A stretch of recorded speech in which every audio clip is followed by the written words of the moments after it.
qu'il serait bien que l'institution en fait prenne des mesures concrètes à travers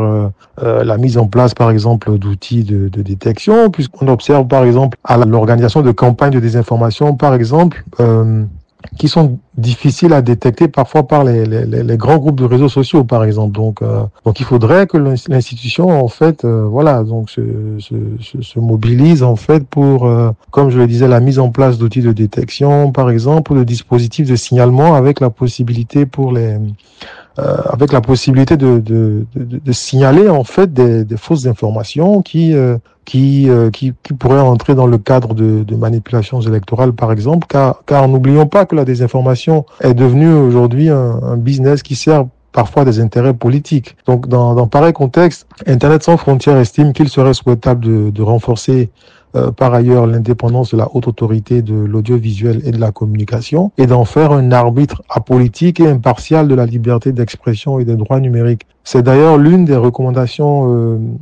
qui a été formulée par le consortium auquel nous faisons partie, consortium qui a pris part aux travaux de l'examen périodique universel du Bénin comptant pour le 4e cycle. Alors, l'IA n'est pas la première technologie susceptible de répandre de fausses informations et de compromettre l'intégrité électorale, mais il est important de noter aussi que la confiance dans des institutions comme la HAC est également essentielle, surtout en période électorale, où certains acteurs proposent des services à l'endroit des politiciens autour de plateformes qui tournent, par exemple, grâce à des deepfakes, donc des deeps avatars, comme je le disais, que parfois même les outils de détection des grands groupes tels que les GAFAM ont du mal à détecter. Ces deeps avatars, en fait, servent d'ailleurs à diffuser massivement des messages politiques pour soit encenser des politiciens, par exemple, ou mettre en avant certains pans de leur bilan. C'est pour toutes ces raisons qu'Internet sans frontières a organisé de façon conjointe avec le Parlement béninois 2 ateliers consultatifs à l'endroit des députés béninois. Ces ateliers nous ont permis d'attirer l'attention du Parlement béninois sur l'importance de la sécurité juridique à travers l'adaptation du cadre juridique béninois au travers de notre contribution à l'examen périodique universel, notamment en ce qui concerne les recommandations acceptées par le Bénin au sujet de la révision du Code du numérique. Notre organisation a été par ailleurs prompte à alerter l'opinion publique sur la circulation de deepfakes à saveur électorale et le fonctionnement de ces deeps avatars, en fait, et sur l'importance de l'éducation citoyenne numérique en période électorale, car nous estimons au sein de notre ONG qu'il s'agit de mesures essentielles afin de mieux protéger les espaces numériques ainsi que les internautes béninois. Grâce au développement des technologies de l'information et de la communication, les campagnes politiques sont désormais susceptibles de subir les influences de l'IA. Donc, c'est des influences qu'on peut observer, par exemple, à travers la publicité ciblée, mais c'est des influences aussi qui touchent les prévisions électorales. Et des institutions telles que la Haute Autorité de l'Audiovisuel et de la Communication devraient examiner dans quelle mesure ces nouvelles utilisations peuvent nécessiter d'actualiser leur mandat et leur réglementation. C'est très certainement dans cette optique que s'est tenu le colloque organisé dans le cadre de la célébration des 30 ans de la HAC, dans un contexte où le Bénin se prépare pour des élections combinées de 2026. Alors, c'est une période où l'intelligence artificielle pourrait impacter les productions médiatiques, car il s'agit d'une période où divers acteurs s'activent pour haranguer les foules et les pousser à voter pour tel ou tel autre candidat. Dans pareil contexte, certaines actions ou décisions de la Haute Autorité de l'Audiovisuel et de la Communication peuvent toutefois paraître comme motivées par des intérêts politiques. La HAC est l'instance qui propose la nomination des responsables du service public dans le secteur des médias au Bénin. C'est la HAC qui est responsable de la délivrance des cartes de presse. C'est également la HAC qui autorise les médias en ligne. Donc, la loi organique de 1992 permet au président de la République de désigner 3 conseillers, par exemple, qui vont siéger au sein de cette instance. La même loi organique permet au bureau de l'Assemblée nationale de désigner également 3 conseillers, ce qui donne un total de 6 conseillers sur les 9 qui siègent, avec la nuance que ces conseillers en fait ont une coloration une coloration politique, et en cas de majorité parlementaire, ces 6 conseillers peuvent faire peser la balance dans un camp politique. Or, la désinformation est également nourrie aujourd'hui par les agendas politiques des uns et des autres. Cette situation pourrait par ailleurs s'aggraver encore plus avec l'arrivée de certaines IA telles que ChatGPT, Midjourney, Eleven Labs ou encore HeyGen qui favorisent la création et la circulation de vidéos ou d'images manipulées sur la toile. Pour que ces vidéos ou ces images puissent impacter les électeurs, il faut qu'elles puissent être vues et amplement partagées sur les réseaux sociaux. Et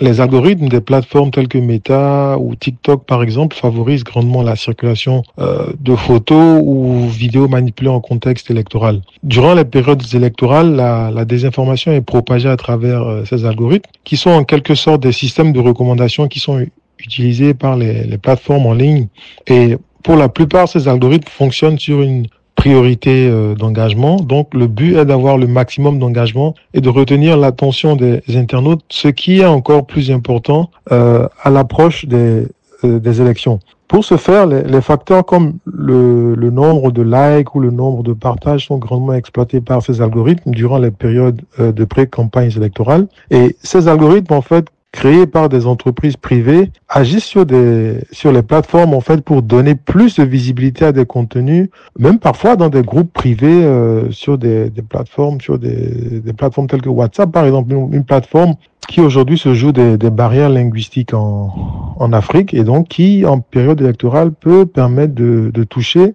un nombre important d'électeurs. Et en début d'année par exemple, on a vu une image manipulée circuler qui laissait croire que le président Patrice Talon aurait été arrêté après un coup d'État. Sur l'image qui a été conçue pour visiblement manipuler les internautes béninois, on peut voir un homme portant un débardeur blanc qui se fait alpaguer par 2 policiers. L'homme en question ressemble en fait au président Patrice Talon au regard de sa tête, puisque c'est là que la manipulation a été effectuée. Donc pour mettre la tête en avant. Et en arrière-plan de l'image, on retrouve en fait sur l'image manipulée, on retrouve des hommes armés en tenue militaire qui sont entassés dans un véhicule de type pick-up. On remarque également sur la partie gauche de l'image, en fait, une main et l'extrémité d'un visage suggérant que la photo a été visiblement rognée en fait. Donc l'image qui a servi cette manipulation en fait est consultable dans un article publié par le média Challenge en fait au sujet des manifestations survenues en 2020 en Côte d'Ivoire, des manifestations qui visaient à s'opposer à un 3e mandat du président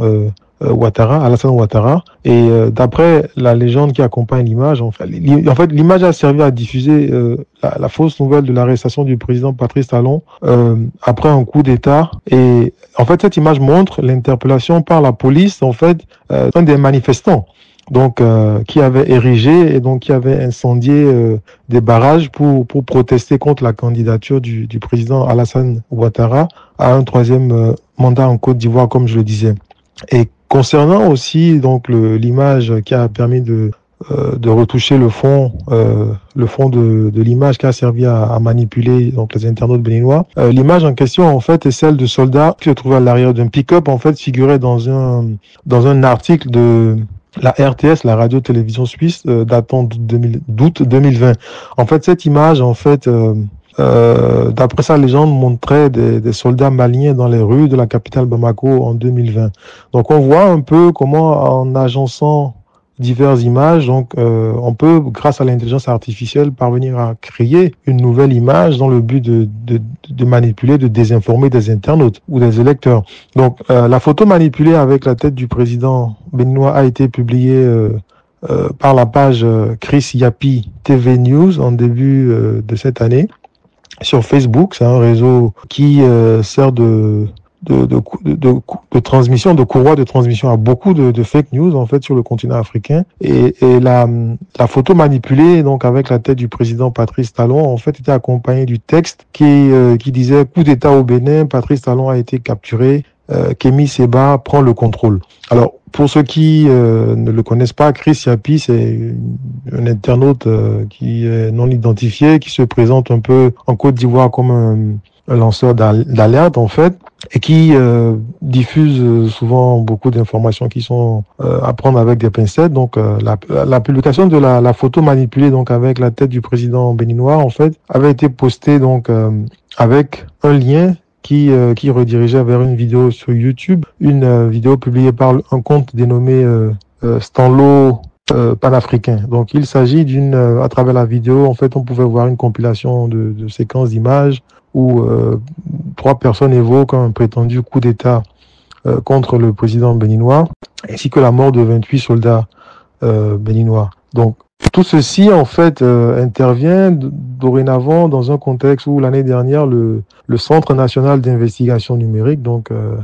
a manœuvré, en fait, pour parvenir à la désactivation de près de 170 comptes Facebook et 400 comptes TikTok. Donc, ces différents comptes étaient impliqués dans des activités frauduleuses.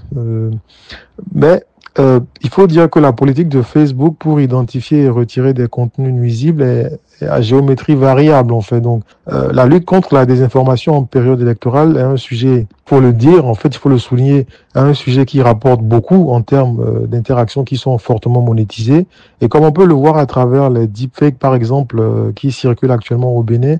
c'est du contenu qui, certes, ne coûte pas cher à produire, mais qui fait réagir les internautes, et c'est ces réactions en fait qui sont monétisées ensuite, donc qui permettent de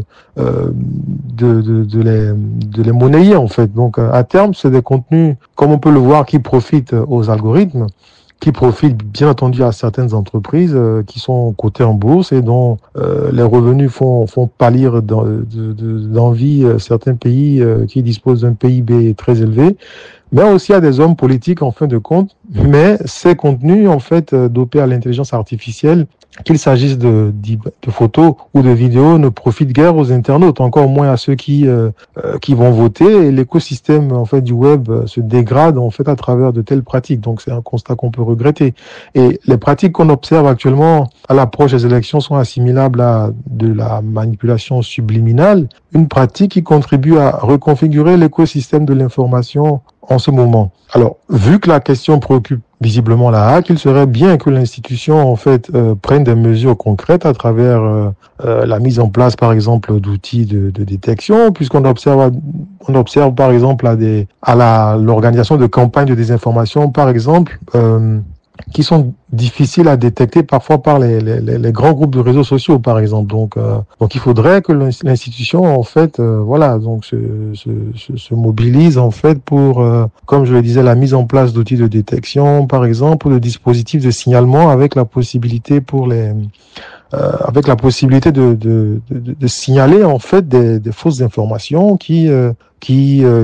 pourraient entrer dans le cadre de manipulations électorales, par exemple, car n'oublions pas que la désinformation est devenue aujourd'hui un business qui sert parfois des intérêts politiques. Donc, dans pareil contexte, Internet sans frontières estime qu'il serait souhaitable de renforcer par ailleurs l'indépendance de la haute autorité de l'audiovisuel et de la communication et d'en faire un arbitre apolitique et impartial de la liberté d'expression et des droits numériques. C'est d'ailleurs l'une des recommandations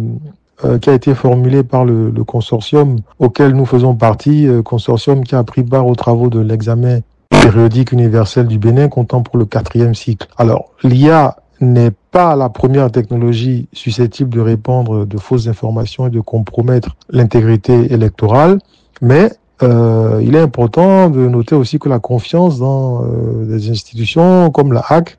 est également essentielle, surtout en période électorale, où certains acteurs proposent des services à l'endroit des politiciens autour de plateformes qui tournent, par exemple, grâce à des deepfakes, donc des deeps avatars, comme je le disais, que parfois même les outils de détection des grands groupes tels que les GAFAM ont du mal à détecter. Ces deeps avatars, en fait, servent d'ailleurs à diffuser massivement des messages politiques pour soit encenser des politiciens, par exemple, ou mettre en avant certains pans de leur bilan. C'est pour toutes ces raisons qu'Internet sans frontières a organisé de façon conjointe avec le Parlement béninois 2 ateliers consultatifs à l'endroit des députés béninois. Ces ateliers nous ont permis d'attirer l'attention du Parlement béninois sur l'importance de la sécurité juridique à travers l'adaptation du cadre juridique béninois au travers de notre contribution à l'examen périodique universel, notamment en ce qui concerne les recommandations accepté par le Bénin au sujet de la révision du code du numérique, notre organisation a été par ailleurs prompte à alerter l'opinion publique sur la circulation de deepfakes à saveur électorale et le fonctionnement de ces deep avatars en fait, et sur l'importance de l'éducation citoyenne numérique en période électorale, car nous estimons au sein de notre ONG qu'il s'agit de mesures essentielles afin de mieux protéger les espaces numériques ainsi que les internautes béninois.